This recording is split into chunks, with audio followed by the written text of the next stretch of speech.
good afternoon or evening, and thank you for being here with us. Welcome to the Meaning and Value of Nature with Professor Dawn Snow. We're recording this presentation, so those who are not able to attend live can watch later. And as you're watching and participating, please mute your microphone unless you're asking a question at the end of Dawn's presentation. My name's Jennifer Northam. I am a member of the class of 1991, and I have been part of the alumni relations team for the last 8+ years. And in December, I took over at the sad occasion of Nancy Mitchell's retirement and now serve as the director of the alumni office. And it's a thrill for me to be here and share this time with you guys. It's my honor and my pleasure to introduce Professor Dawn Snow. Dawn grew up hiking and hunting and fishing in the hardwood forests of Western Pennsylvania, and later among the canyons and sagebrush steppes of Colorado and Wyoming. These experiences, coupled with his young life around coal mines, power plants, steel mills, and streams and rivers ruined by acid mine drainage, contributed to his views on the natural environment. Dawn has worked as a farm laborer, a quarryman, a stone gatherer, a tobacconist, an environmental activist, and a writer and editor. In 1984, as executive director of the Northern Lights Institute in Missoula, he launched Northern Lights Magazine, a quarterly journal of arts, politics, and nature in the Rockies. Over these years, Northern Lights became a kind of community in print, connecting writers, artists, and readers, and allowing many beginning writers to publish their first works. And I happen to know that Professor Phil Brick was one noted fan of this publication. Dawn earned his bachelor's in English at Colorado State University and his master's in environmental studies from the University of Montana. In 1990, Dawn began teaching at University of Montana, eventually becoming a member of the faculty with a joint appointment in environmental studies and forestry. In 1998, he was appointed director of the University of Montana Environmental Writing Institute, an annual writing workshop and environmental education retreat held at the Teller Wildlife Refuge in the Bitterroot Valley. At the urging of Phil Brick, he has been at Whitman since 2001, first working to solidify the humanities component of the environmental studies major, and then establishing the environmental humanities major in 2007. EH is the largest single component of environmental studies and is one of the oldest and most innovative undergraduate programs of its kind. Dawn will retire at the end of this academic year, and today I hope it becomes clear the legacy that he is leaving us here at Whitman. Before I turn the program over to Dawn, I'd like to introduce my colleague, Allison Wallish. Allison's a member of the class of 2005 and a former alumni board member, and currently is a development officer for the college. Allison.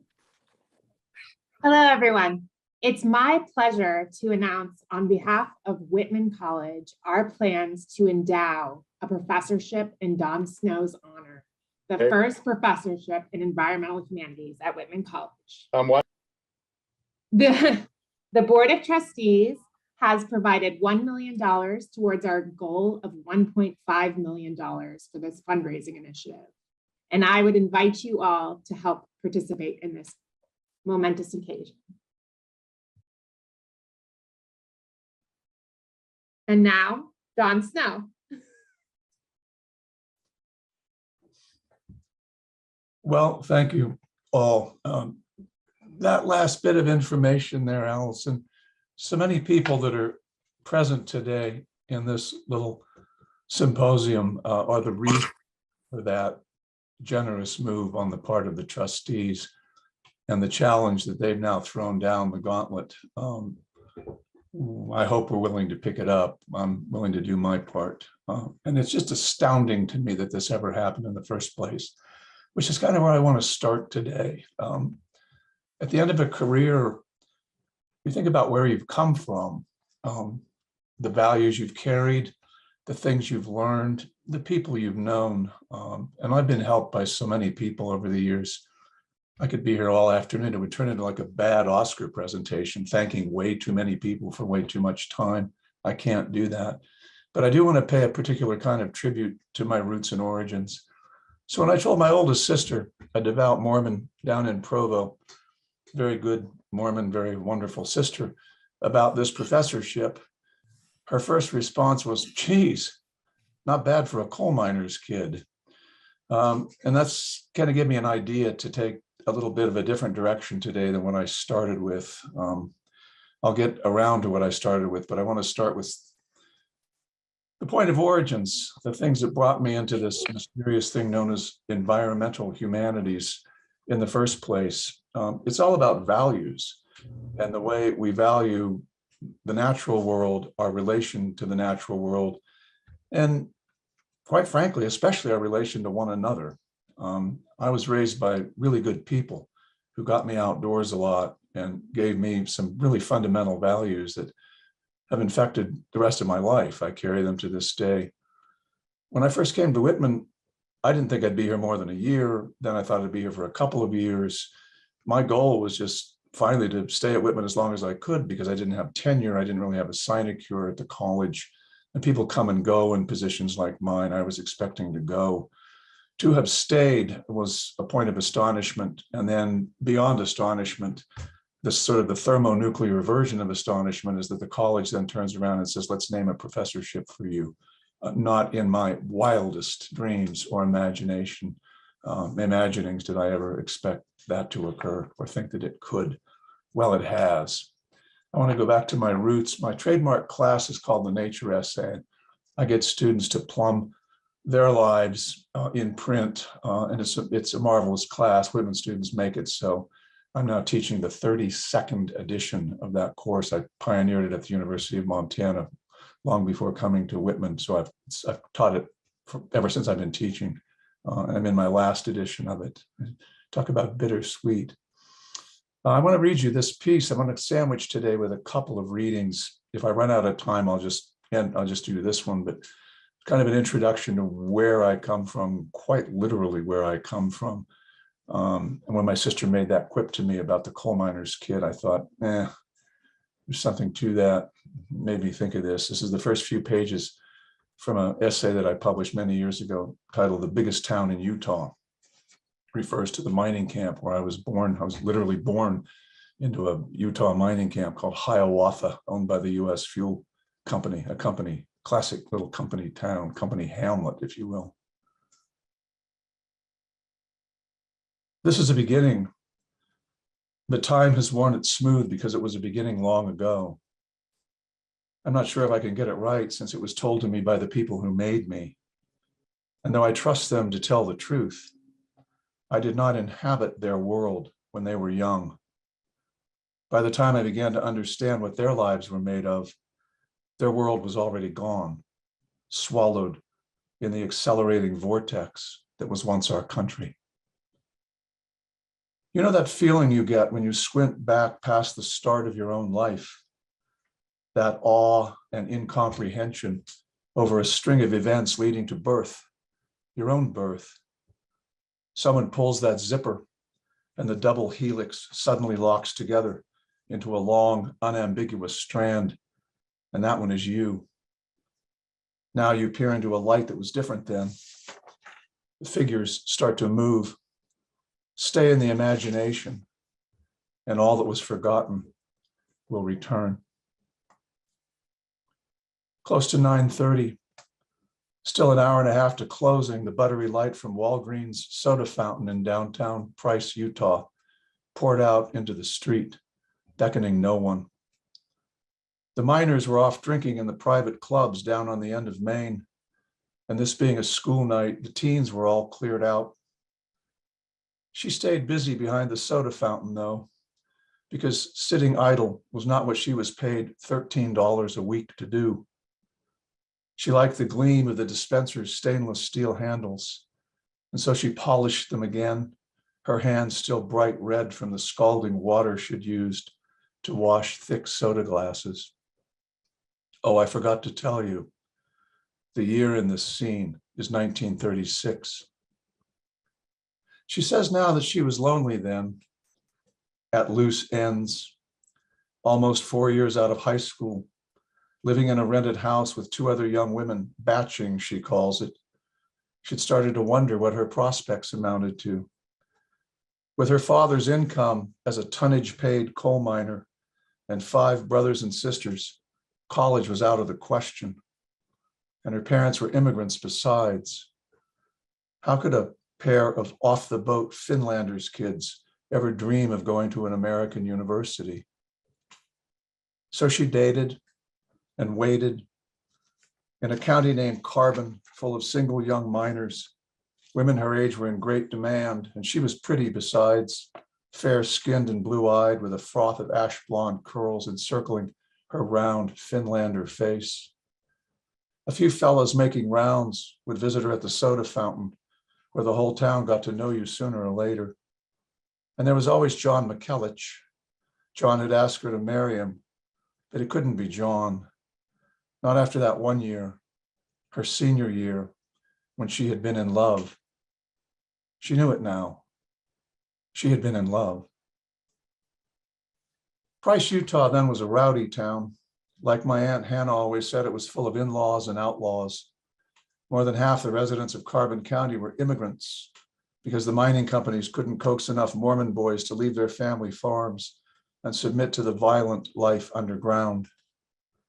Brigham Young had preached against mining. He said that virtue lay in the sunshine and soil, the honest labor of the grain field and garden.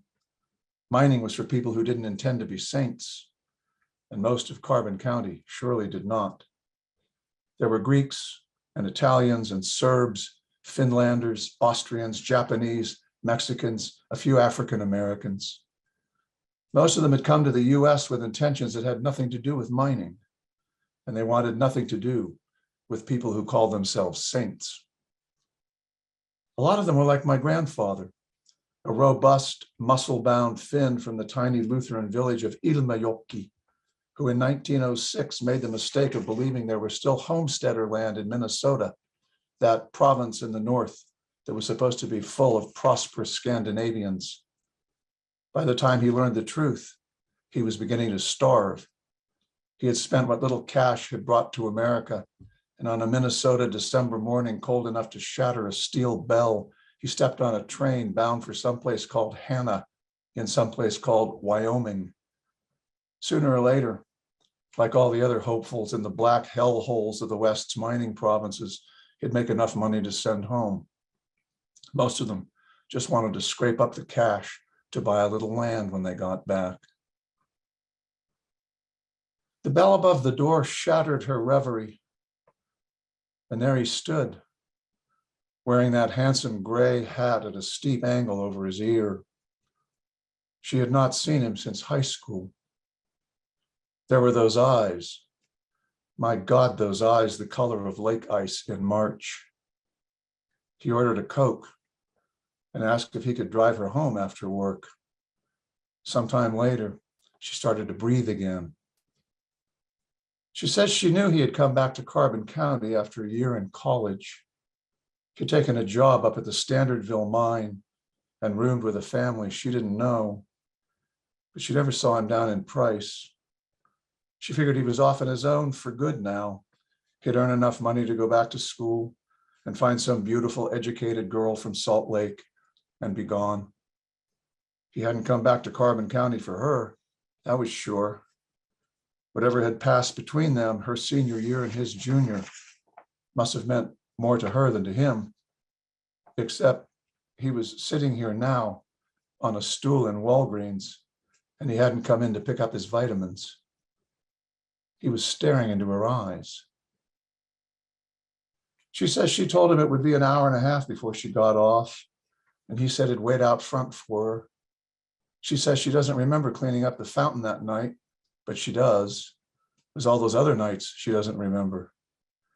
She gave it a lick and a promise, ripped off her apron, and darted outside. She looked up and down the street, thinking he had gotten tired of waiting, gone away after all. Then she saw him. He was across the street, sitting behind the wheel of a gray Chevrolet convertible. The top was down. Brand spanking new, she called it. There was that hat, cocked into the night air. He was looking right at her. The woman who had become my mother got into the car with the man who had become my father. They drove to her apartment a few blocks away and sat in the car and talked until light filled the sky. Off in the distance, thousands of light-filled skies later, I was born to them, their third and final child, the only son.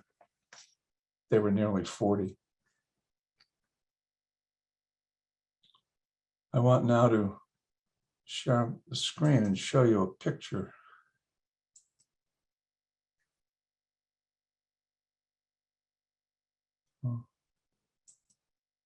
That's the one. That's half of a picture. The other half wraps around the back side of the publication. I put that on Northern Lights from years ago. That picture's probably taken in about 1949. That was my father's shift at the King coal mine up in Hiawatha at the time, shortly before I was born, and where we were living when I was born. I don't know a lot of those old gents in that photograph, but I know them by reputation. I know them by just a kind of kindred sense of origins. Let's see if I can get this now to move. I have to stop and start it again, just a second.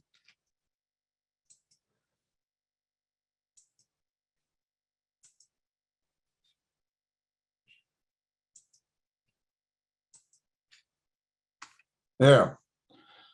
To continue the thanks, the tribute to the people I come from, the unlikely origins that would have led me to a profession in academia, but the angels for me, I could thank a lot of them, but two in particular, Phil Brick, who many of you know, of course, the Miles Moore Professor of Political Science in a department called Politics, founder and director of Semester in the West, and the many-time director emeritus of the Environmental Studies program at Whitman. Phil and I met at a small conference back in the 90s, and he suggested that I come to Whitman and do a visiting professorship. That led to my Arnold Professorship in 2001 to 2002, and the rest just kept rolling after that. But I'm here largely because of this fellow's genius and his ability to navigate the interesting waters of academic politics. And then Bob Carson, a teaching colleague and partner and friend. And after Phil, the next person I met at Whitman was Bob, and I got to teach a bit with Bob very early on. And I thought, well, if people like Bob Carson and Phil Brick are going to be colleagues at Whitman College, this is a place worth hanging around. People of this kind of integrity, just the exuberance, the humor, everything about them. I just love these men, and I really appreciate everything that they've done for me. And then all the colleagues in environmental studies. The cast of characters here keeps changing over time, but right now we're pretty much with the group pictured in front of you, and I won't go through them all, but you can see it's quite a cabal of very fine faculty and very fine colleagues, some young, some approaching mid-career. I'm definitely now the elder among the group. I wanted to get into back to the program that I intended to talk a little bit about how the environmental humanities phenomenon came about at Whitman in the first place, and where all of that grew from and where all of it led. And in order to do that, it's good to contextualize it by thinking about further back than environmental humanities program, where did environmental studies programs come from, and sort of how did they emerge? They're largely creatures of the 1970s. The very, very first program I can find evidence of dates to around 1960. By the 1970s, the so-called environmental decade, there are a few of these programs around the country, not a lot, maybe 20 or so in the early 70s. Turns out that Whitman's was one of those. It's a little mysterious exactly the founding date of Whitman ES. It was probably sometime around 1971 or 2. Some have dated it to 1970. But the point is, we have one of the oldest environmental studies programs in the country. And the way that came about was there was a biology professor, whose name was Anderson, and then a physics professor, Craig Gunsel, who were kind of the spearheads of this effort at Whitman College. And that was typical of the way programs got started. Usually a deeply interested kind of campus activist-oriented faculty member encouraged by a group of students, kindred spirits, were the ones who really got these programs up and running. Usually they were led by professors in the sciences, often biology, and the social sciences, often politics, soc, econ, would make sense given the issues of the day and the sense of urgency, political urgency that brought the programs into being in the first place. They were science and kind of policy economics dominated. They grew slowly at first, about 20 of them prior to 1980, according to the one pretty robust study I was able to consult about these matters. And then came a period of truly explosive growth, which hasn't really ended to this day, and for probably some pretty obvious reasons. Massive concern about the state of the planet, that concern spreading now all around the planet. From about 500 programs in something called environmental education around 1990 to more than 1,200 programs today. So what are these environmental studies programs, these environmental programs? Well, they are interdisciplinary environmental programs broadly. Some are called environmental studies, many more are actually called environmental science programs. Much of what I'm going to talk about in the next few minutes comes from this study. It's quite a good study conducted by a scholar named Shirley Vincent. This one released in 2010. She's updated this in 2017 and kind of came out the same database from a slightly different point of view, and the advancement of what's happened in these programs over the years. She says they're basically system science approaches, policy and governance approaches, or adaptive management approaches, whatever they're called, whether it's under the studies banner or the science banner. The main thing is that they are interdisciplinary in structure and focus and intent. So it's an attempt to get people in the fabled silos of academia out of those silos and to join in pedagogical efforts that cross disciplinary boundaries. Rise of environmental humanities comes a bit later, and it's kind of an interesting little story all to itself. Again, it doesn't have a precise point of origin, but one of the major points of origin was in 1992, a conference, a coming together of scholars and creative writers under the banner of the Association for the Study of Literature and the Environment. And they immediately then produced a journal which still exists called ISLE, the Interdisciplinary Studies in Literature and the Environment. From that point forward into the 90s, academic programs in environmental humanities, usually they were pre-existing programs in environmental studies, began to accommodate stronger emphasis in the humanities, and those programs then began to emerge and proliferate. The stage then was set for what I want to call the missing division in well-established ES programs. The missing division being, well, at Whitman we call it the humanities division, the sciences, social sciences, humanities, and their counterparts in other divisionary breakdowns at other colleges and universities. For a long time, the humanities was either a faint presence or no presence at all in ES programs. Fascinating, because when you look back into the history of human concern as it's been expressed publicly for the state of the natural world, it was actually people with humanistic orientations, philosophical and religious, literary and artistic, who were the first to kind of sound those alarms and begin to create those murmurs. It didn't originate with scientists or social scientists. They were soon to follow. But this is a cavalcade here of works that we could use as kind of key works along a continuum starting in 1789. I'll start there on the modern era. Gilbert White's renowned Natural History of Selborne, which is a country parson about 60 miles from England who falls in love with biota and all kinds of natural phenomena that surround his little tiny village of Selborne, where he is the parson. And he begins writing letters to two friends that are then collected into this, his one and only book. It's a marvelous book, still in print, one of the most widely printed books in the English language. Doesn't express so much concern for the natural world as an interest in the natural world for reasons other than just strictly kind of scientific interests. White infuses his essays with a sense of warmth and personality, and that gives it its enduring value. And of course, the famous, infamous Walden in 1854, a little known work or a lesser known work in 1864, 10 years later, this polymathic diplomat named George Perkins Marsh expresses what many regard as the first true articulation of a concern for the deteriorating condition of natural systems. This happened when he was stationed abroad as an American ambassador in the Mediterranean, looking at landscapes in places like Turkey and realizing that these landscapes are heavily altered from what they must have been earlier. What caused that? And his immediate response was, well, human action caused that. People have caused a massive deterioration in these places along the shores of the Mediterranean.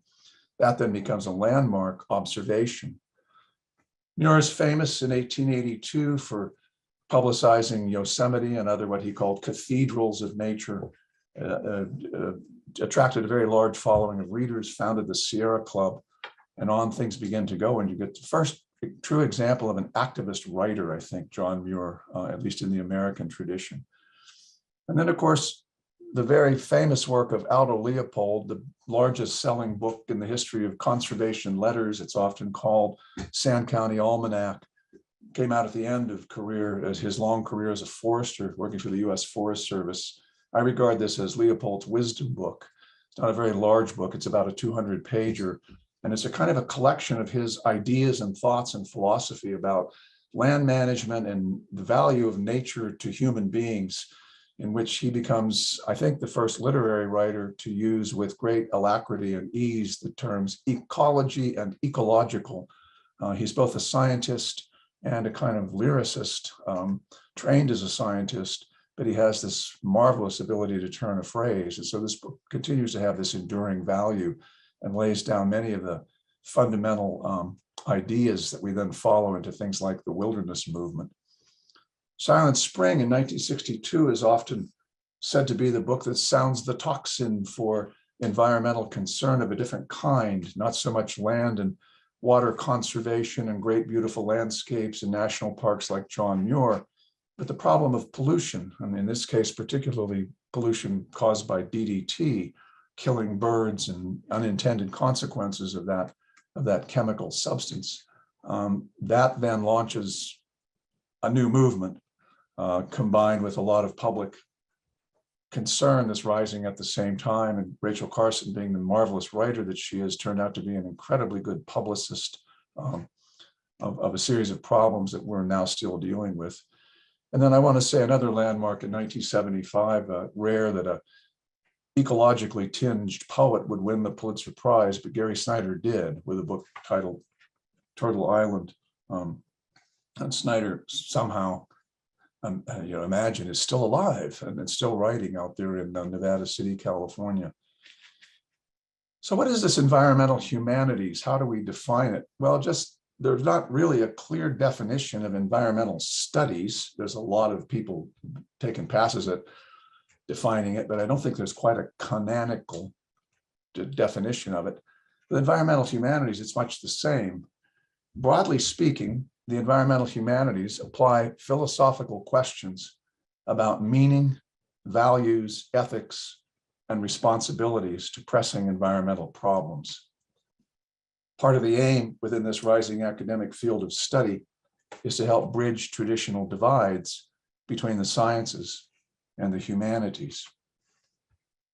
Let's take it to Whitman now and talk about the Whitman program with all that as kind of a background and a preface to where we stand today at the college with an old, revered, very well-developed environmental studies program, now with a component that I had the good fortune to be able to help build, the environmental humanities component. Ours is an environmental studies program at Whitman, not an environmental science program. but it has strong science foundations as well.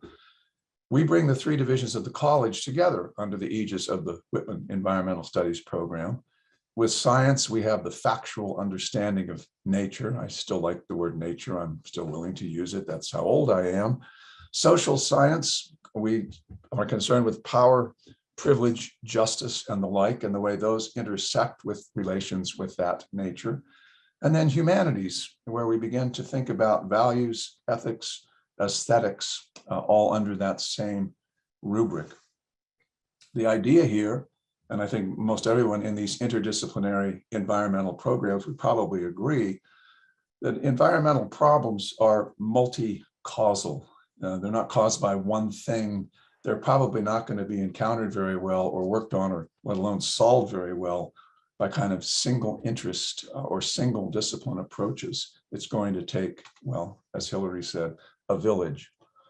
The combined majors at Whitman, we have something interesting at our college in that we have quite a few combined majors, and the environmental studies major, as many of you on the conference today will recall, is a combined major, meaning that you can't just major in environmental studies at Whitman. You have a hyphen after your major. So you're an ES bio major or an ES econ major. But environmental studies combined majors are among a number of combined majors. So this isn't anything unusual. It's not an outlier at the college. We do a fair amount with combined majors across the disciplines. The ones here today are 11 in number. It wasn't that way when I arrived. There were fewer of them, and I'll get to that in a moment. There's 4 participating departments in the natural sciences, 5 now in the social sciences with the addition of anthro and history. And then in the humanities, we have an ES art major. And then we have the one that doesn't have the hyphen. And we've denied our majors the hyphen. We just call it environmental humanities. And the reason for that is that it is not a departmental combine with environmentals, it's a divisional combine. So there's a number of departments under the aegis of the humanities division that participate in environmental humanities. The special case then, we say in our catalog at Whitman, the way we put it, the environmental humanities is guided by 2 questions. What is the relation between nature and culture? What should this relation be? So the environmental humanities encompass then humanistic disciplines that are equipped to try to respond to those big questions. Philosophy, art and art history, literature and writing. Now I'm a heretic at Whitman because I still regard history as part of the humanities, even though at Whitman we call it a social science. There's ambiguity there, which I happen to love, but environmental history is a major component underlying what we do in EH. No humanities department, as I said, the divisional major, if you will, the divisional combined major. And then we're then contributing classes from a number of those departments over in Olin Hall, including English, classics, German study, philosophy, art history, more recently, art. Originally, there were 5 at Whitman that persisted through the 1990s, a good share of the 90s.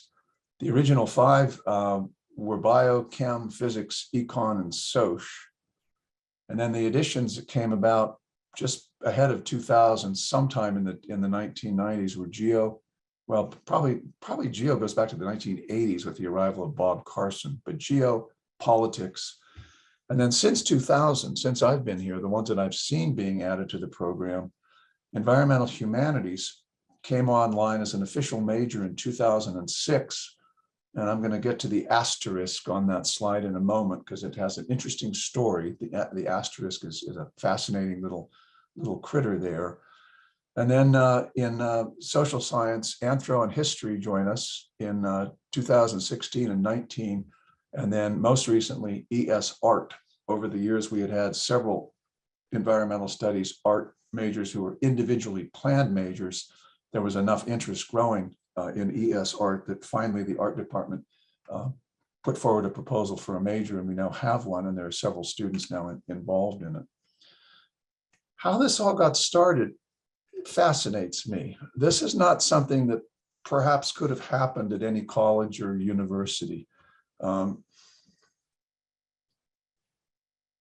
interesting thing about Whitman, and I don't think it's unique to Whitman, but it's certainly, I think, from my point of view, one of our behind the scenes hallmarks, a trademark, if you will. I've seen things happen at the college that just seem to be ready to happen, a kind of ripeness, without a great deal of planning necessarily or advanced cogitation. Things just kind of needed to occur. And this was a case like that. And I think, again, back to my good friend Phil Brick, it was Phil's insight that at that time, at the end of the 90s, with the interest in environmental humanities beginning to rise elsewhere, there was no good reason why Whitman couldn't join in on that and have a program in that area. That's the insight that brought me to campus, but that's not what Phil said when he recruited me. He's a slippery guy, that Phil Brick. I called it the velvet seduction. But when I came here, I started to realize this thing was ready to start happening. Well, it wasn't ready to start happening because professors planned it or announced it. It started happening when students, a succession of them over a few years, started showing up in my office, announcing their intentions to do an individually planned major in some aspect of environmental humanities.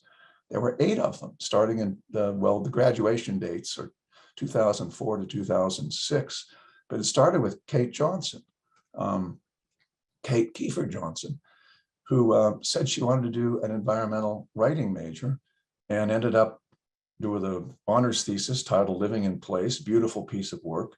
She was the pioneer. She cut the first furrow. Soon followed by Joanna Long in philosophy, worked mostly with Tom Davis in the philosophy department. Bryce Andrews came along, a young writer who wanted to go on to become a well-known writer and has. He's got 2 marvelous books in print, now lives in farms in Montana. Rebecca Reynolds and Lance Demuth at about that same time. And the reason I don't have their senior thesis titles down there is that I can't find them. And I apologize to them. I have almost all of them, but somehow these have slipped through the net. Rachel Ferguson, I know she's here today. The Curses of Stones, Lives of Gold and Coal in the American Landscape. She's gone on now to become the executive director of the Breakthrough Project in San Francisco, working avidly on climate change innovations all around the planet, a grant program. Part of her interest started with her interest in the mining of coal and the mining and effects of gold. It's marvelous. I still refer students to Rachel's, Savannah's thesis. Dave Steniford, finishing PhD, or just did finish a PhD at Stanford, did a wonderful senior thesis on Thoreau, Muir, and Leopold. And then finally, Molly Smith. She might have been, those 3 were among the last 3 through the IPM net. She did a study on Aldo Leopold and the concept of wilderness. Along the way, once those students got the major, once those 8 students over a few years had demonstrated that the resources were actually here to do this, and the major seemed sound and they enjoyed it, they seemed to get a great deal out of it, we started thinking, let's stop doing this IPM thing over and over again. We just need to put a major on the books, in the books, and Tom Davis and I in philosophy worked together to craft the major that went into the catalog. The IPM stopped, and now we have an officially announced environmental humanities major to take its place among the other components of environmental studies. Then along the way, we were able to make 2 hires, Kate Shea in classics and Emily Jones in German studies, German and German studies. Each of them has in her contract an obligation to teach environmental humanities courses. Kate does 3 a year. Emily does 2 a year. These are the figures at present. And the courses that they've designed, the opportunities to innovate under the rubric of environmental humanities are just enormous. They're extraordinary. It's an incredibly creative opportunity for scholars, artists, thinkers. And these 2 have been marvelous innovators. You can just tell by the titles of the classes that they're offering, kind of how it is they think and why their classes might be so attractive to students. So these younger colleagues now tenured are now carrying, in my departure and in my wake, will be carrying the program on their very able shoulders. And hopefully then there will soon be a hire and there'll be another person to complete the three-legged stool that we've had now for a number of years.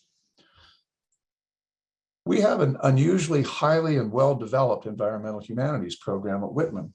This isn't a list of all of the courses we have offered, but it's nearly all of them. And you can see that they cross all of these departmental and disciplinary boundaries, including a course offered in literature offered by a geology professor. Pat Spencer did a few runs of a course he called Pages of Stone, where he was in love with the literature of geology when it's been written well, and offered a class of that kind. There aren't very many liberal arts schools of our size that can boast of what I'm showing you right here. And this is an achievement that we've done collectively that honestly, I'm quite proud of. So the text that we will look at will be a cavalcade of these kinds of books, and you can see why this might be attractive to students. There's some pretty jazzy stuff going on here, very provocative, marvelous things for young people to get their minds into and write fascinating thesis projects about. The Whitman program, again, back to how it got going and then where environmental humanities now stands as it grew over the years. The first majors at Whitman in ES came out in 1974. There were just 5 of them. And then the program kind of grew for a time and then sunk for a time. When Ronald Reagan became president, there seemed to be a kind of an ironic drop in interest among Whitman students in ES. Whether that had anything to do with Reagan or not, I don't know, but couldn't help but notice the correspondence of the dates. Over the years, 74 to 99, if you look across then those combined majors, and over those years, it grew to 7 combined majors. There were nearly 300 students graduated with environmental studies degrees from Whitman. Then from 2000 until the present, it's really exploded. 771 students in that span of time. And it seemed to have kind of stabilized at about 40, 45 a year graduating seniors now across the combined majors. I won't go through this. This will bore us all to death. It's just a lot of numbers and I'm terribly frightened of numbers. But this just shows you the growth since the EH major has been official at Whitman. I didn't include the earlier data because it's even more numbers, but what I was trying to get at in this slide, showing people who are visiting and inquiring about environmental humanities, how is this a thing? Well, it's become, as you can see from the numbers, since the major was official and our first majors who could declare EH and not do an individually planned major started to graduate. EH has become the largest single component of the program in terms of student interest and student majors. We're neck and neck with bio, but at this point, we're getting the gold medal and they're getting the silver. Now they deserve the silver, I think that probably. Question that I often get asked then is, well, outside of Whitman and its growth in this program and student interest, where else is it happening? What is the nature of environmental humanities across the US and across the planet? And the short answer today is that I can't tell you. I haven't yet been able to locate a study that is a true compendium of environmental humanities per se. The data don't seem yet to have been collected. If it has been, I haven't been able to find it in the short time I had to look. But there are programs that have proliferated. And there are programs, again, kind of like Whitman's, that have taken their place among colleges and universities under the rubric of usually pre-existing environmental studies programs. So here are a few examples. I just harvested these from the internet over the last couple of days, mostly just I've been curious. There are other places that have environmental humanities majors. Sterling College in Vermont is one where this demonstrates kind of how they put their major together. Sewanee, the College of the South, University of the South, also has offered now a major in environmental arts and humanities. We have this listing of areas in which students will take classes under that rubric. We organize ours a little bit differently than this, but it's very much the same kind of idea. Stony Brook University has an environmental humanities major as well. Mostly at this point with a kind of a philosophical overview. And the reason for that was that I couldn't get the links on their website to take me into what the major is actually composed of. And I would imagine that would also frustrate any number of Stony Brook students, but there you have it. Other places, what you see is, this is probably more typical, environmental humanities, not as an independent major, a freestanding major as we have it here at Whitman, but as a focus within or an area of concentration now blended into other areas of concentration under the rubric of environmental studies. So here at Middlebury, there's an arts focus and a humanities focus, a natural science and a social science, and students can choose that focus, but their major is environmental studies as far as I understand it. Another one's at Colorado College where they do much of the same thing. Environmental humanities have now become part of their requirements of their environmental studies major, as they have become for non-EH majors at Whitman. And finally, this is the last one, Bard. They do something of the same, where there's 6 focus areas or areas of concentration: art history, literature, studio arts, written arts. I'll stop there with the dull stuff. The more I looked at it, the glassier my eyes became. People in academia, I think, get really fascinated with the way all of this works. It's our profession, what goes on behind the scenes, how we organize things, how students approach the things that we have to offer and what they make of it.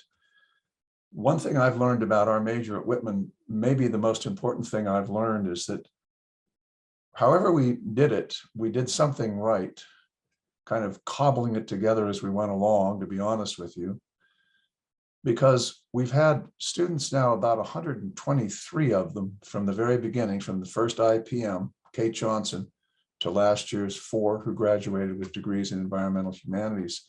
We have had an astonishing array of senior thesis and senior projects, the creativity of which just leaves me staggered. Works of a level of quality, insight, and creative thought that I don't think I could have begun to approach at that age. A tribute to students at Whitman, and a tribute to students, really creative students who have come into this major with all kinds of different reasons and motivations. There are students now choosing Whitman because of the major. They just make the best of it. And often we really do see that come out in their senior year. It's been there all along, but sometimes it really comes out in that final project. I always tell students, when you do a senior thesis, you should try to make it the best thing you've done. It's the last thing you're going to do, in a sense, probably the most intimidating thing you'll do as a college student, as an undergrad, but be proud of it. Work on it to the point where it becomes a point of pride with you, and you know you've done the best thing you can do with it. And by golly, a lot of them do. Nearly all of them do, at least in our wing of campus. I'm going to close this off now. I got another reading of about the same length of the other one. This kind of closes the loop at the other end. I've lost both of my parents. My father at age 79 to a stroke. My mother got to 95 and probably died of multiple causes, but I think congestive heart failure may have been the final diagnosis. But this takes back again me to my roots as a writer, as a teacher of writer, as an essayist, and again, a short section from a larger essay I published back in 2007 titled Fruit Room. Mother remained in remarkable health for 11 years after Dad died, June 11, 1994. But the furies of old age finally attacked at once, breaking her grip on home, if not life. In the summer of 2004, at age 89, she consented to leave her residence of 30 years and move into the Heirloom Inn, a managed care hostelry for the elderly, Price City, Utah. The children and spouses and a few others gathered in Orangeville, 30 miles away, to prepare her home for sale. The jobs were to empty it and then clean it. We did not want our mother on the scene. The day was an archaeology of childhood, a rattling day of remembering object by object our parents in every era of their marriage. We worked from dawn to dark, my two sisters and I avoiding eye contact, while we covered every corner of the house, garage, and sheds. We gathered boxes of letters and photos, neckties with stains from parties in Pennsylvania, Ohio, Denver, Utah coal camps, dresses that never were in fashion and never would be again, tools that seemed as familiar as objects stolen from a dream. Since Mother had long ago given away most of her china, we found little to call forth sentimental memories of holidays. But out in the garage, we went weak with laughter at our father's foibles. A great one for weird sporting gizmos, our dad left a treasury of the bizarre, mostly mail order products used but once or twice, and many bespeaking interesting strategies toward animals. We found a set of electric wormers designed to shock night crawlers out of a wet lawn. Just plug these copper babies into a socket, shove them into the ground, and big crawlers would squirt out all over the place. We found cedar heaters, tall metal cans with little white gas burners inside to keep deer hunters' asses warm. We ran across electric socks, fish finders, downriggers, tubes of buck lure. The whitetail version smelled faintly of apples. The mule deer version reminded me of a high school chemistry experiment gone wrong. We located a bass skinning machine, quilted satin long johns, a wrought iron rifle rest, automatic fly reels. You wind them up like a clock, push a button, and your slack line would zip onto the spindle in an instant. We found telescopic casting rods that collapsed to the length of a butter knife. We discovered what appeared to be a mile of monofilament line neatly wrapped on a giant spool that seemed to have had something to do with mine explosives. We made big piles of stuff, things to go to Goodwill, things for the storage unit in Price, useful things to give to the neighbors, things for the landfill, things we wanted for ourselves. I now own a lot of antlers. Nearing the end, exhausted and emotionally drained, we approached the final room, Mother's fruit room downstairs. My sister Karen called it out, and we knew it had to be done. She and our sister Claudia and I went down together, bleary-eyed, but determined to attack this final trove. The door fit tightly, making the room feel snug. None of us had been inside it for years. No one knew whether Mother used it anymore, or for what, or how long it had been since she went to it, cleaned it, sorted through the canned goods, if there were any. It had all the light it needed in the form of a single bare bulb in the ceiling with a pull string. When the door came open, Karen reached inside and waved her hand around for the string. "Here goes," she said, and gave it a tug. The light flooded the tiny room, revealing dozens of jars, neatly organized and covering every shelf. All of them were full, and they seemed to include every sort of thing our mother had ever sealed in bottles. There was just enough room for the three of us to squeeze in, and inside we marveled at her handiwork. Over time, Karen had visited our mother most often in Orangeville, and although she could not pinpoint the date when Mom stopped canning, she knew it had been years, maybe a decade ago. Mother's black speckled canning pots had lain dormant in her pantry for so long, they had become storage bins for unwanted boxes of Jell-O. We had already found dozens of clean canning jars in the garage, and they lay in cartons so dry with age the cardboard shattered when we popped them open. What on earth will we do with this? Karen asked. Peaches, berries, cherries, pears, apricots, beans, peas, pickles, asparagus, venison, trout, with our mother's trademark fillip, a thin layer of oily amber orange on top of the canning water, denoting the tablespoon of French dressing she would add to every bottle. And not a mark or a date on a single jar. That was Mother's other trademark, her steady refusal to date her canned goods. I held a jar of peaches to the light. These had to be Colorado peaches from Fruta or Grand Junction, slightly brown and disintegrating with age, yet still bursting with summer sun. The Bing cherries, my favorite, shone nearly black in the light, dark orbs bumping around in their Kirsch claret. I felt a sudden desire to pop a jar open and drink off the juice, but the red flags were flying for all of us. The venison seemed particularly alarming. Lung-colored lumps of flesh with a slightly grayish cast. How long could meat last in a bottle? How sick could you get if you ate from a jar of tainted deer? We better call her, Claudia said. Better ask her how old this stuff is. Sis, Karen replied, I think it's way too late. I looked at my watch and then realized that's not what my sister meant. My wife, Dorothy, called me upstairs to go through a pile of last-minute things she had gathered from a hall closet. I left my sisters and their husbands to fetch boxes and begin dumping the fruit, fish, and meat jar by jar down the 3 toilets in the house. I left them to clean the jars, load after load in Mother's old Kenmore dishwasher, then to set boxes of Sterling bottles outside next to the street with a sign saying free. They would be gone in an hour. This was, after all, rural Utah. I felt breathless at what we had found downstairs. A more intimate encounter with our mother I could not imagine. And I realized that the intimacy came from the context as much as from the objects themselves. Mother had put heart and soul into the contents of that room.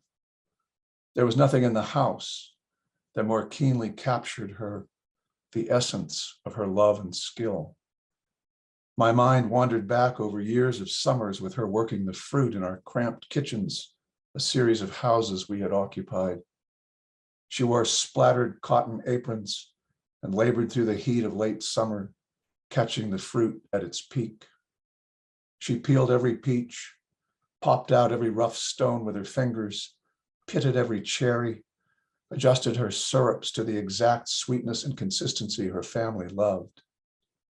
She poured sweat as she worked over steaming pots, listening for the lids to ping shut. Her hair would start to tumble out of ties. She tried to hold it and should blow wisps of hair away from her mouth. But she kept working, aiming to please. She knew my father and her children preferred more juice than fruit, a thinner syrup, a lightness on the tongue. As she worked hour by hour, she knew how good this stuff would taste in the bitter dark of winter. Today, we were rummaging around in our mother's very soul, and I was rattled. A short time after the last jars had been emptied, washed, and loaded into the curb in front of Mother's home, Karen came up again from the cellar, this time carrying a huge bottle, not a canning jar, but a glass urn filled with colorful flat objects. She set the jar on the dining room table, one of the last pieces of furniture still standing, and gathered everyone around. Okay, she said, first person to figure this one out wins a pizza. What's on the pizza? Her daughter, Jennifer, asked. I'll figure that out later. Just tell me what you see in this jar. We all looked closer at familiar shapes and colors. These are all pieces of soap, I said. They're all little tail ends of bath soap. That's right, Karen said. But why are they in a jar? Who put them here? We pondered. No one was getting it, but Karen's husband, Bert, exchanged knowing glances with her. Finally, Karen said, it's the Great Depression. And as she spoke, tears began streaming from her eyes. Mother and Dad went through the Depression. Think of what that did to them, the impact. Her voice trailed away. And suddenly it was clear before Karen could say it, but she went ahead and said it. Mother would never throw anything of value away.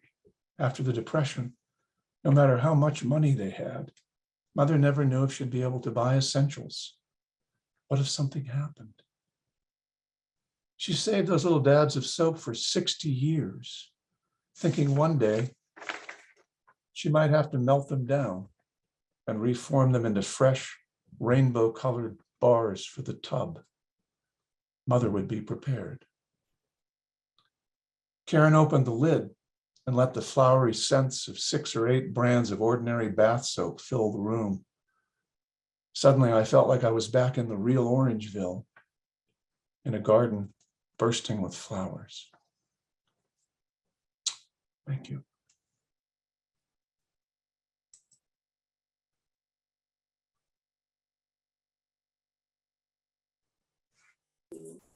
Don, thank you so much.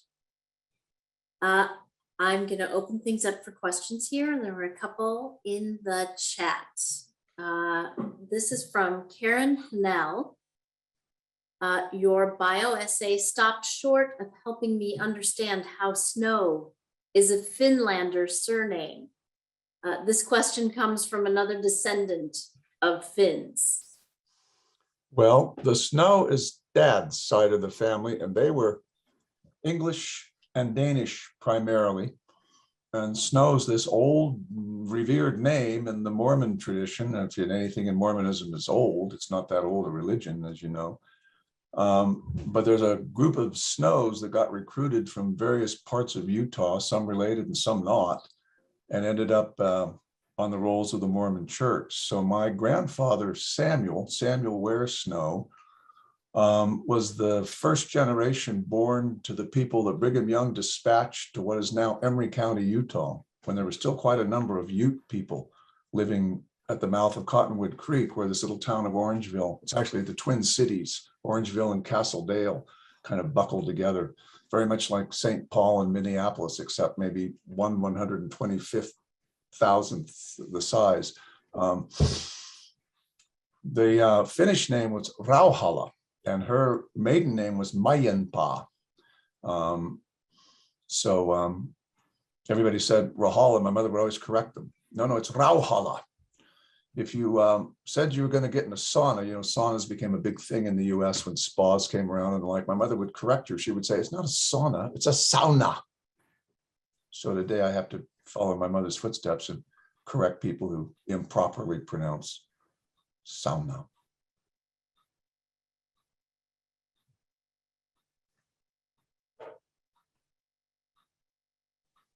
Do you have a question for Dawn or a memory you'd like to share? Go ahead and raise your hand with the reaction button, and I'll ask you to unmute. Hey, Jennifer, this is Kevin Scribner. Hey, Kevin. I don't want to raise my hand. So Dawn, congratulations that you've gotten to this. I think it's the verge of your next act, and a friend of mine has been sent around, actually came from the woman who set up the breakthrough solutions, and she sent around an email that I got through my sister about, hey, what's your third act? And because I can't imagine retirement fitting you. So, got any sense? Can you give us a little premonition of your third act?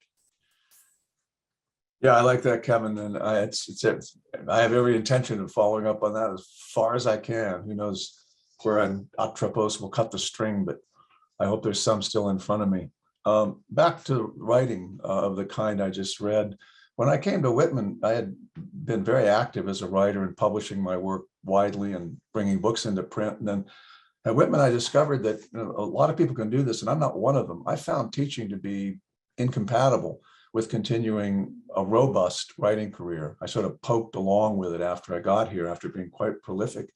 And I think the main reason for that is I just went in all in with students. I gave everything I had to class designs and working on those thesis projects. And I didn't have a whole lot of fuel left in the tank at the ends of weeks and even over summers. Maybe it's just a long-winded way of saying I'm kind of a slothful guy.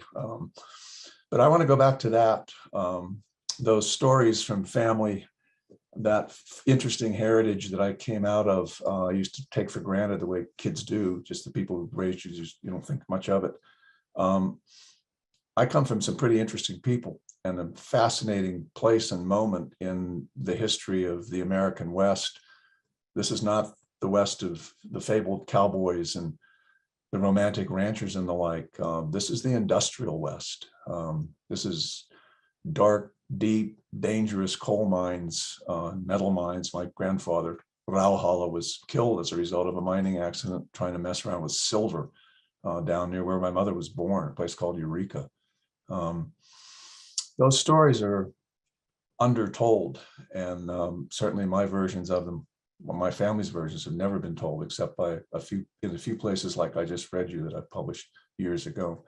So back to that, and as full bore as I can do it. I still love working. I have no intention of stopping. I'm just stepping off the teaching bus. So just to follow up, Jennifer, on that, and so Don, you don't have to answer this about where home will be. I enjoy seeing you in the YMCA locker room occasionally and having a little short chats.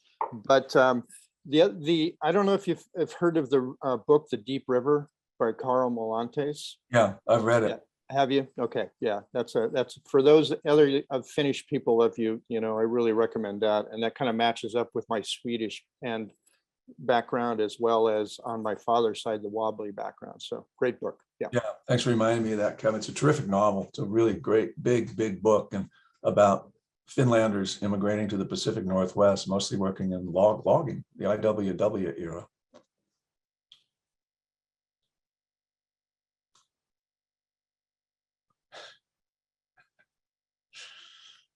Hey, Craig, there you go. Yeah, my name's Craig Gunsel. I'm the Aboriginal environmental studies guy. And I think just some more background information. I think I came to Whitman College in 1969. I'm a physics professor. And I think the Santa Barbara oil spill, which happened in 1968 or 69 or something, created amongst the students at Whitman College. And a series of fortuitous events, it was explained to me as by President Sheehan as solving 3 problems, and the third problem was my continued employment. And it would be solved, and he would pacify, I guess is the word to be used, the student body, if I put together something that we called environmental studies. Now, I have 3 degrees in physics, all with math minors, and was really rather disinterested in matters environmental. In fact, was rather conservative in most of my politics in those days. But they got exactly the right guy, because I'm not much of a physicist. I'm a mile wide and an inch deep. And that's kind of how I thought about environmental studies for a long time. And so in the initial offerings, we divided the course into 6 sections. The first one was ecology, which is biology. And we used population studies to segue into sociology and dealing with what sociologists deal with, I guess. And the third section was energy, which I know something about, especially with generation of electricity. We got the chemists involved with a pollution section. We got the geologists involved with the resources section, but the 6th section was literature. And my understanding, and Don can certainly correct me on this, is that a course that I audited in Santa Barbara on a sabbatical said of American literature, unlike continental literature, where things happen is as important as what happens. And so in that 6th section, we read the American authors, Emerson and Melville and Twain, so forth. with a view towards discerning how they dealt with nature in their fiction. That's the most fun part of the class. The classes got very large. I like to think it's because I was a good teacher. I think had a lot more to do, but this is what the students wanted to do. And when I left, the course was ultimately taken over by Jan Meyer and Bob Carson. Right. Bob Carson in geology and Jan Meyer in sociology. And I really give them the credit for building the department that exists today. So I do get to claim Aboriginal status, but the course is so much better than I ever did when I taught it. And I see a few students that I used to know in your audience. Yeah. And I would give a lot of credit to various interests of faculty members that were on the campus at that time at the start and were willing to volunteer time to give lectures because they knew that I would then steal the lecture and they only had to give it once.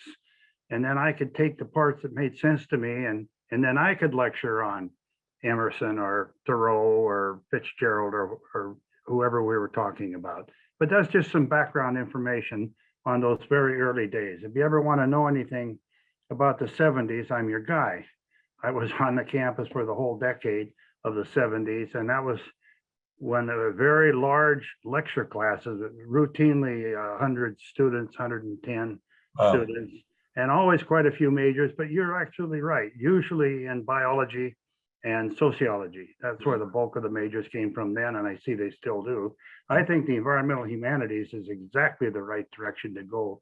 I credit Don Snow with the development of that part. Well, send that. Thank you, Craig. And thank you for the great foundation you gave Whitman for that, all that work that you did back then. And it truly did make the foundation. Yeah, I never did it. I never did another day's worth of physics except for energy generation. Like I say, I was a very mediocre physicist. They wouldn't hire me now. You might be better for it. We followed the lead of those students, as I said.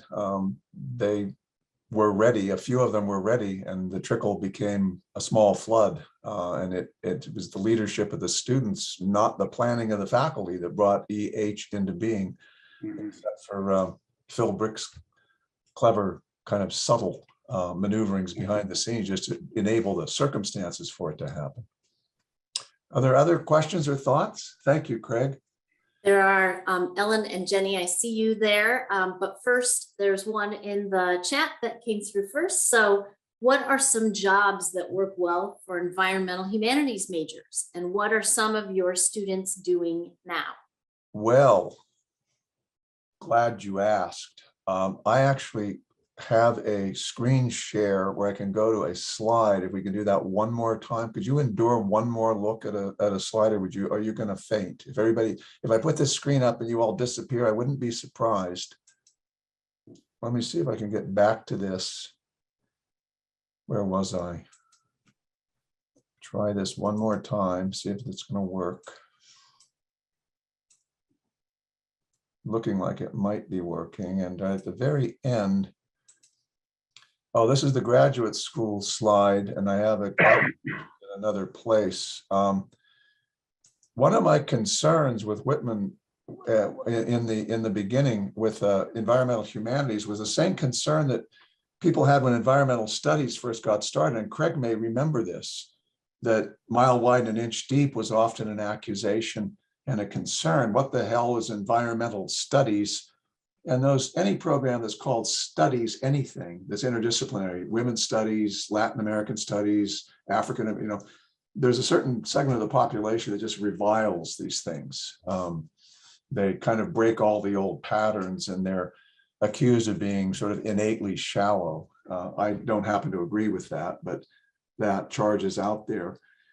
There is a reputation to deal with whenever you graduate with a degree in anything. If you do something really trusty like physics or econ or bio, you don't have to explain yourself. But even when I was a graduate student in environmental studies, a new graduate program at the end of the 70s, like Desi said to Lucy, I had some explaining to do. And that wasn't always the easiest thing to do. I never felt that it disadvantaged me in seeking employment But it crossed my mind in beginning to develop what becomes environmental humanities. Here we go again. Will this in some way disadvantage Whitman students if this major is attached to their transcript and their record? Will this be a kind of an albatross? The run of features here, and I hope these are all accurate. I've gathered these from multiple sources, kind of on the fly, cobbled them together. This list of people heading on from EH majors into graduate schools and professional schools is really ample testimony that this major is just fine. In fact, I have yet to, I write almost all the letters of recommendation. I have yet to find a Whitman EH student who did not get into a graduate program that he or she valued and wanted to get into. You'll notice on this list, if you were able to look at it closely, 3 of them went on to med school. There was a time when I started calling this the pre-med major. Now they had to do some extra science after Whitman to fill up their tank on those hard edge science classes, but they ended up going on to good places and a great variety of things that they ended up studying. So you can kind of just see the list of things that people are doing and what they're going into: law schools, zoology programs, medical programs, water resources, you name it. Vocationally, soup and nuts. I think what I said, the last thing I said was the creativity of our students who are attracted into this major. I think Whitman students at large are pretty creative people. I think the ones who choose something like environmental humanities, they're kind of bumped up a notch on creativity.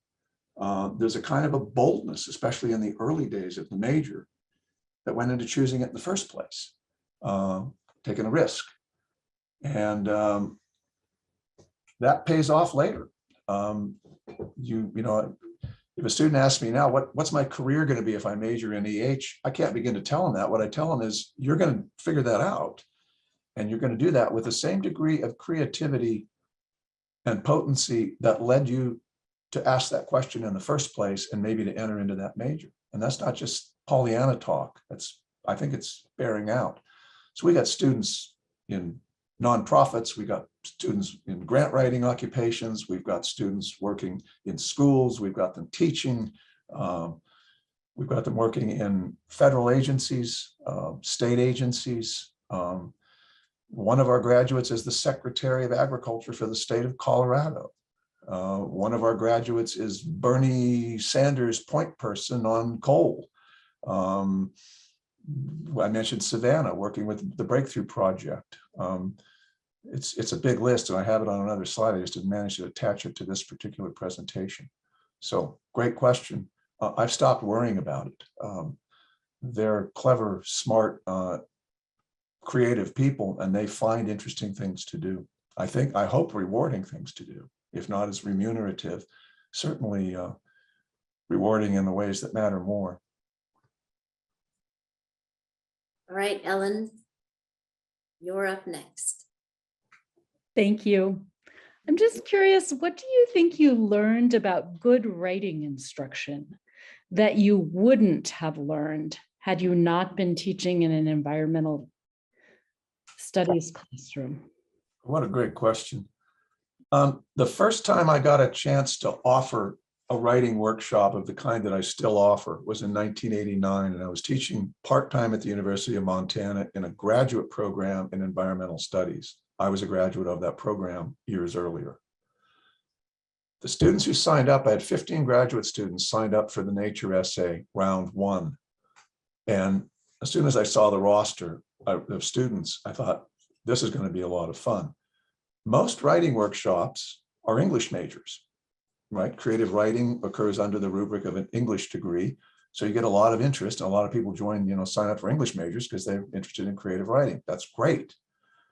But English majors are all kind of the same cohort in a lot of ways. My roster, and that first time I offered it, I had somebody in music theory, I had a microbiologist, I had a couple of people in ecology, I had a philosophy person, I had somebody in creative writing. It was sort of a representation of many of the aspects of the University of Montana. And at the graduate level, those students were bringing those backgrounds to bear. around this question of writing nonfiction, creative nonfiction, the essay, the personal essay related to the natural world. Right out of the chute, it was just as spicy as it could be. That's one of the most important things I learned, is that there's great writing instruction to be done, certainly through conventional creative writing programs, but there's these other opportunities that back when I was in graduate school, no one had thought of or no one was doing. I've gotten to do that now. I'm in episode 32 of the Nature essay, and it's been rinse and repeat at Whitman. It's just the same thing. It's a person in econ, an English major, 4 people in bio, 2 environmental humanities majors, history, same kind of spice. And the stories are just remarkable. And the students' capacity, their abilities to tell them, just stay there. I'm not terribly worried about literacy among the students that I see anyway. It seemed to be alive and well. Great question. Up next is Jenny. Hi, Don. Thank you so much for reading your work and for everything. My question is about, because the environmental humanities major was, opened up a lot of awareness, I think, of environmental destruction and all of the pain associated with that. But it was also a form of therapy for me to be able to deal with that. And I wonder if you've seen any changes over the years, as climate change continues to worsen and the environmental crises that we see just seem to keep getting worse. Have you seen any changes in the way that students respond and write about these compounding crises? Yeah, I have. I just told a class yesterday, this is a terrible time to be your age. It's a terrible thing to hear from an old duffer like me, but I've got grandkids. One's just about to turn 5 and the other's 3. And I think about that question that you posed, Jenny, all the time. It's on my mind constantly. Beauty I find to be a marvelous antidote to despair. I don't think despair helps anything in any way, even though it's perfectly understandable. And people of great conscience, most of the people I've met at Whitman are people of great conscience. It's why they're here. They're going to enter into varying degrees of despair. I don't think there's any avoiding that. The question then becomes, well, how do you navigate that? How do you manage that? Because, well, you don't know when Atropos is going to cut your string either, but hopefully it's going to be a very, very long one. You have a life to live. And that's where these kinds of literary and philosophical and religious inquiries that we're doing under the rubric of environmental humanities can really be useful and helpful. We may not individually solve very many problems in the political arena or the economic arena, but we can lead fulfilling, beautiful lives in the midst of destruction. Think of a writer like Ross Gay, a writer I didn't know until one of my this year's EH students is in love with his work, wants to do her senior thesis on him. A book of delights, an young African-American writer who's carrying a very heavy legacy, knowingly carrying that legacy, and yet is seeking delights and finding them in fascinating ways that don't bespeak Pollyanna. That's an example of what I mean. So I kind of bring stuff like that into the writing workshop as the one place where it's not just me droning on all the time and talking about iconic literary works, sort of the museum pieces that they tend to become no matter what you do. It's the students writing the text for the class every spring semester. About 96 essays emerge from that class, each one of them drafted at least twice. And the first drafts are brought to the attention of the group in plenary. The stories that come out, the sharing that comes out, you said therapy. There is a therapeutic element to that. It is undeniable. are just fabulous. That's the thing I'm going to miss the most when I leave. Those students every year in that class.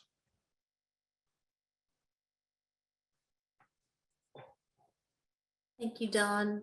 There are some lovely compliments and thanks in the chat that I will send to you after. And they're gonna make you blush. I just want you to know that. We're coming up on 5:30. I just wanted to be respectful of everybody's time, especially yours, Don. There are no further questions. We'll wrap it up, but just keep an eye out.